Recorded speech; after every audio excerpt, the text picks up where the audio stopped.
Ya, kasus timah ini memang pembelajaran buat kita semua. Ya, jujur kita mungkin agak terlambat mendigitalisasi hampir semua dengan Simbara. Semua kementerian kita dorong untuk digitalisasi dan itu kita linkkan pada Simbara ini. Nah, Simbara ini memang sudah berhasil kita lakukan untuk batubara. Sehingga batubara kita tahu persis asalnya dari mana, jumlahnya berapa, grade-nya dan seterusnya kita tahu. Dengan begitu kita bisa menarik pajaknya dan menarik royaltinya dengan benar karena dia tidak bisa ekspor tanpa melakukan itu semua. Jadi itu semua dilakukan secara otomatis. Sekarang ini saya sedang mengejar SDM supaya sistem di SDM selesai. Untuk itu nanti kita akan masukkan ini segera timah ke dalam sistem ini. Nanti timah masuk ke sistem ini kita bisa men-trace asalnya dari timahnya dari mana. Tempat yang benar enggak? Nah, kalau ini sudah tempat benar, sudah bayar pajak belum? Sudah bayar royalti belum? Dan itu berdampak pada penerimaan negara. Karena seperti batu bara itu kalau saya tidak keliru hampir 40% naik penerimaan negara. Karena tidak bisa main-main lagi. Dan secara otomatis sistem ini juga bisa memblok. Dia tidak bisa ekspor kalau dia belum menyelesaikan kewajiban-kewajibannya. Ya, kita harap dalam 2 bulan ke depan ini harus selesai. SDM kalau sudah selesai ya kita mulai konekkan tadi timah, nikel, kelapa sawit, hampir semua lah. Pelabuhan saya kira sudah jalan, ada 11 pelabuhan besar sudah digitalize. Itu juga saya kira membuat kos kita di pelabuhan itu turun. Masyarakat silakan nanti juga membantu kita untuk melihat mana-mana lagi.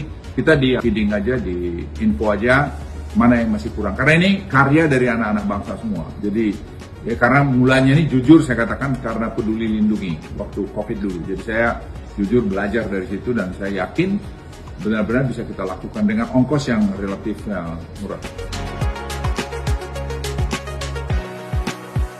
Jadi kita kerjasama dengan Pak Hala, Direktur Pencegahan dari KPK, mengenai sistem ini. Jadi mereka juga kasih masukan luar biasa. Sehingga e-katalog ini sangat bermanfaat untuk mengurangi OTT. Jadi OTT itu tidak menjadi isu lagi buat kami. Karena sekarang hampir sulit orang untuk OTT karena semua sudah di mesin.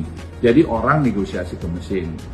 Nah, memang ada yang bertanya, ini ada yang mematukan sistem, langsung kelihatan. Bila ada anomali, nanti satu malam sudah langsung kita bisa kejar. Jadi saya pikir Presiden juga sudah memberikan perintah, Gaptek ini harus selesai, Digital ID pada kuartal 3 tahun ini, harus selesai itu. Nah, kalau itu terjadi, maka misalnya saya beri contoh, subsidi pupuk yang 30 triliun, itu akan langsung kita kirimkan by name, by address, dan kemudian dia membeli melalui e-katalog pupuk yang dibutuhkan. Sehingga dengan demikian, kebocoran 30 triliun itu sudah tidak ada. Jadi ini saya kira transformasi pemerintahan yang luar biasa, dan ini nanti juga akan berlanjut saya kira dalam pemerintahan yang akan datang. Dan ini membuat kita lebih efisien, lebih transparan, dan mau nambah penerimaan negara, dan juga ada pertanyaan-pertanyaan mengenai banyak hal itu saya kira akan bisa terselesaikan ke depan ini.